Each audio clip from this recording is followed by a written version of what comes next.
বাংলাদেশের কোন নাগরিক কোন ধরনের ট্যাক্স বা খাজনা দেবে না আজ থেকে। বিদ্যুৎ বিল, পানির বিল, কোন ধরনের ইউটিলিটি বিল আর পরিশোধ করা হবে না। সকল ধরনের সরকারি বেসরকারি প্রতিষ্ঠান, অফিস, কলকারখানা, আদালত বন্ধ থাকবে।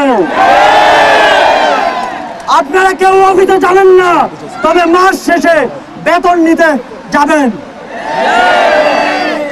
শিক্ষা প্রতিষ্ঠান সমূহের সকল কার্যক্রম অনির্দিষ্টকালের জন্য বন্ধ থাকবে। প্রবাসীরা ব্যাংকিং চ্যানেলে কোনো প্রকার রেমিটেন্স পাঠাবেন না। সকল ধরনের সরকারি সভা সমাবেশ আয়োজন বর্জন করবেন। বন্দরের কর্মীরা কাজে যোগ দেবেন না, কোনো মালামাল খালাস হবে না। দেশের সকল কলকারখানা চলবে না, দেশের কোনো গার্মেন্টস তার কার্যক্রম চালাবে না। এই সরকারের পতন না হওয়া পর্যন্ত গণপরিবহন বন্ধ থাকবে। শ্রমিকরা কেউ কাজে যাবে না। আগামী রবিবার এবং প্রতি সপ্তাহের প্রথম দিন রবিবার শুধুমাত্র ব্যক্তিগত লেনদেনের জন্য ব্যাংক খোলা থাকবে। বাকি সাপ্তাহিক কার্য দিবসগুলো ব্যাংক বন্ধ থাকবে। পুলিশ সদস্যরা রুটিন ডিউটি ব্যতীত কোন ধরনের protocol duty, riot duty, protest duty পালন করবে না। শুধুমাত্র পুলিশ নিয়মিত থানার রুটিন ওয়ার্ক পালন করবে।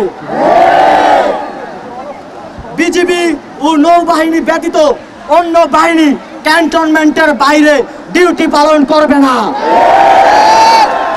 বিজিবি এবং নৌবাহিনীও ব্যারাক এবং কোস্টাল এরিয়ার মধ্যে সীমাবদ্ধ থাকবে। আমলারা সচিবালয়ে যাবেন না। ডিসি বা উপজেলা কর্মকর্তারা নিজ নিজ কার্যালয়ে যাবেন না। কোন প্রকার অফশোর ট্রানজাকশন চলবে না। আমরা চাই না পতনের আগে এই সরকার দেশের অর্থ লুটপাট করে বিদেশে নিয়ে যাক। বিলাস দ্রব্যের দোকান, শোরুম, মার্কেট সবকিছু অনির্দিষ্টকালের জন্য বন্ধ থাকবে। আমাদের অসহযোগ আন্দোলনের আওতামুক্ত থাকবে হাসপাতাল, ফার্মেসি, জরুরি পরিবহন সেবা যেমন ঔষধ ও চিকিৎসা সরঞ্জাম পরিবহন, অ্যাম্বুলেন্স সেবা, ফায়ার সার্ভিস, গণমাধ্যম, নিত্য প্রয়োজনীয় দ্রব্য পরিবহন, জরুরি ইন্টারনেট সেবা, জরুরি ত্রাণ সহায়তা এবং এই খাতে কর্তব্যরত কর্মচারী এবং কর্মকর্তাবৃন্দ। নিত্য প্রয়োজনীয় দ্রব্যের দোকানপাট শুধুমাত্র বেলা 11টা থেকে দুপুর 1টা পর্যন্ত খোলা থাকবে। বন্ধুগণ, এই স্বৈরাচারী খুনি সরকারের পতন না হওয়া পর্যন্ত এই প্রত্যেকটা কর্মসূচি আপনারা পাড়ায়, মহল্লায়, গ্রামে, শহরে, টেকনাফ